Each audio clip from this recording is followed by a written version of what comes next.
સુરતમાં નવી civil hospital ખાતે જૂની બિલ્ડિંગ જર્જરિત થઈ હતી. નવી કોવિડ બિલ્ડિંગમાં જૂની બિલ્ડિંગના વિભાગો શિફ્ટિંગની કામગીરી શરૂ કરાઈ છે. સુરત નવી સિવિલ હોસ્પિટલ શિફ્ટિંગ કામગીરી હાથ ધરવામાં આવી રહી છે. નવી સિવિલ હોસ્પિટલના તબીબો છેલ્લા કેટલાક સમયથી જર્જરિત બિલ્ડિંગમાં ગરીબ દર્દીઓને સારવાર આપી રહ્યા હતા. જોકે રાજ્ય સરકારે જૂની બિલ્ડિંગના દરેક વિભાગોને શિફ્ટિંગ કરવાના આદેશ આપી હતી, પરંતુ નાની મોટી પરમિશનને કારણે શિફ્ટિંગના કામગીરીમાં ડીલે થઈ રહી હતી. જોકે હવે નવી સિવિલ હોસ્પિટલની જૂની બિલ્ડિંગના દરેક વિભાગો નવી કોવિડ બિલ્ડિંગમાં શિફ્ટ કરવામાં આવી રહ્યું છે. જૂની બિલ્ડિંગમાં તમામ વોર્ડ વિભાગો ઓપીડીઓ ન્યૂ કોવિડ બિલ્ડિંગમાં ખસેડવામાં આવી રહી છે. દર્દીઓને હાલાકી ન પડે તે પ્રકારની વ્યવસ્થા સુરત સિવિલ તંત્ર દ્વારા કરવામાં આવી રહી છે. દર્દીઓને પૂરતી સારવાર એક જ બિલ્ડિંગમાં મળી રહે અને દર્દીઓને હાલાકી ન પડે તે માટે તમામ વિભાગોની શિફ્ટિંગ કોવિડ બિલ્ડિંગમાં કરાઈ રહ્યું છે. જે અંગે સિવિલના RMO ડોક્ટર કેતન નાયકે વધુ માહિતી આપી હતી. જી સર, સુરતની નવી સિવિલ હોસ્પિટલમાં શિફ્ટિંગની કામગીરી હાથ ધરવામાં આવી છે.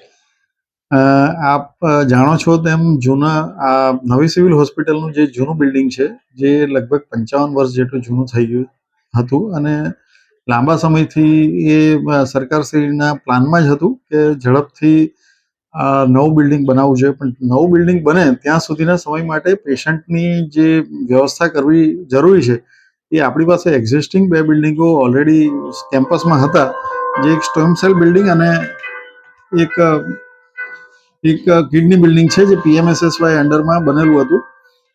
તો એ બિલ્ડિંગોમાં વિભાગો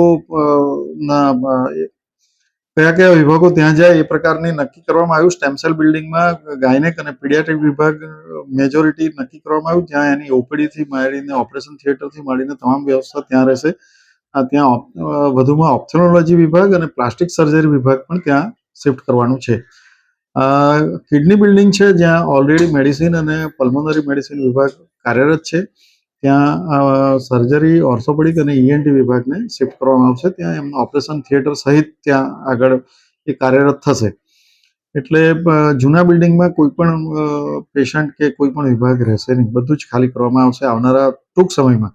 અને અત્યારના લગભગ 2-3 મહિનાથી જે પ્રકારની બધી કામગીરી ચાલી રહી હતી, જે તે વિભાગોને જે કંઈ નાની મોટી વ્યવસ્થા કરવાની જરૂર હતી, એ PIO વિભાગ દ્વારા એડિશન, અલ્ટ્રેશન વગેરે કામગીરી લગભગ પૂર્ણ થઈ ગઈ છે. અને હવે વિભાગોનું શિફ્ટિંગ, પહેલા સામાન અને પછી પેશન્ટોનું શિફ્ટિંગ ચાલુ કરવામાં આવશે. સુરત સહિત અન્ય રાજ્યના દર્દીઓ પણ અહીંયા સારવાર મેળવવા માટે આવતા હોય છે. ત્યારે જે બિલ્ડિંગો જે છે એ 2 બિલ્ડિંગમાં વિભાજન કરવામાં આવ્યું છે, તો કેવા પ્રકારની વ્યવસ્થા કરવામાં આવશે? કયા કયા વિભાગો જે છે એ અલગ અલગ બિલ્ડિંગોમાં જશે? ગાયનેક અને પીડિયાટ્રિક વિભાગ જે છે, એ લોકોને ઇન્ટરકનેક્શન વધારે હોય, જેથી કરીને એ બંનેને સાથે ભેગા સ્ટેમ સેલ બિલ્ડિંગમાં રાખવામાં આવ્યા છે. એટલે એ રીતનો પ્રશ્ન રહેશે નહીં. પણ ધારો કે એ લોકોને મેડિસિન રેફરન્સ કે કોઈ બીજા વિભાગના રેફરન્સ રહેશે, તો એના ડૉક્ટરો બેડ સાઇડ રેફરન્સ કરીને જે તે જગ્યાએ એમના વોર્ડમાં જોઈ આવશે. અને એવી જ રીતે આ બાજુ સર્જરી, મેડિસિન, ઓર્થોપેડિક વગેરે વિભાગો કિડની બિલ્ડિંગમાં છે. એટલે એમને કંઈ પીડિયા કે ગાયનેકનો રેફરન્સ કરવાનો રહેતો નથી. એટલે એ પ્રકારની કોઈ મુશ્કેલી નહીં પડે. આ બેસ્ટ ઓપ્શન હતા, જે રીતે બાયફર્કેટ કરીને વિભાગોનું એલોટમેન્ટ કરવામાં આવ્યું છે. સિવિલ તંત્ર આને કેવી રીતના એડજસ્ટ કરશે? જે રીતે બંને બિલ્ડિંગ વચ્ચેનો અંતર જે છે 1/2 કિલોમીટર જેટલો છે. લગભગ 1 કિલોમીટર જેવું અંતર છે. અને એક વ્હીકલ અત્યારે અમને L&T તરફથી દાનમાં મળ્યું છે અને બીજી પણ તૈયારીમાં છે, જે 4-5 વ્હીકલ બીજા CSRમાં કે MP MLAની ગ્રાન્ટમાંથી મેળવવામાં આવશે.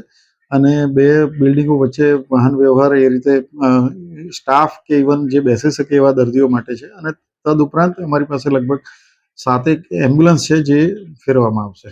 સર, ભૂતકાળમાં દર્દીઓ જે છે એક બિલ્ડિંગથી બીજી બિલ્ડિંગમાં અલગ અલગ વિભાગોમાં જવા માટે પરેશાન થતા હતા. આ વખતે સિવિલ તંત્ર દ્વારા કેવા પ્રકારની એવી વ્યવસ્થા કરવામાં આવી છે જેથી દર્દીઓને હાલાકી ન પડે?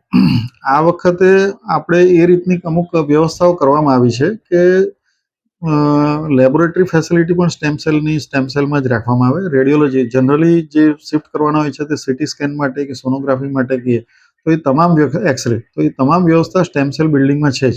અને કિડની બિલ્ડિંગમાં પણ એ રીતે રેડિયોલોજીની બધી જ વ્યવસ્થા છે. ફક્ત ગાયનેકના પેશન્ટને મેડિસિન રેફરન્સ કરવાની જરૂરિયાત જનરલી પડતી હોય છે, તો એ મેડિસિનના ડૉક્ટરો ત્યાં જઈને જોઈ શકે છે. એટલે બીજે કોઈ પ્રોબ્લેમ થવાની શક્યતા હાલ જણાતી નથી. રૂટીન ચેકઅપ માટે આવતા દર્દીઓ અને આ જે શિફ્ટિંગની કામગીરી ક્યાં લગી પૂરી થઈ? એ હાલ સામાનનું શિફ્ટિંગ ચાલુ કર્યું છે. પરમ દિવસે જ ઓક્સિજન ટેન્કનું ફિલિંગ કરવામાં આવ્યું. એ બધું ચેકિંગ થઈ જાય એટલે ધીરે ધીરે પેશન્ટોને શિફ્ટ કરવામાં આવશે. આવનારા બહુ નજીકના ભવિષ્યમાં બધી કામગીરીઓ પૂર્ણ કરવામાં આવશે.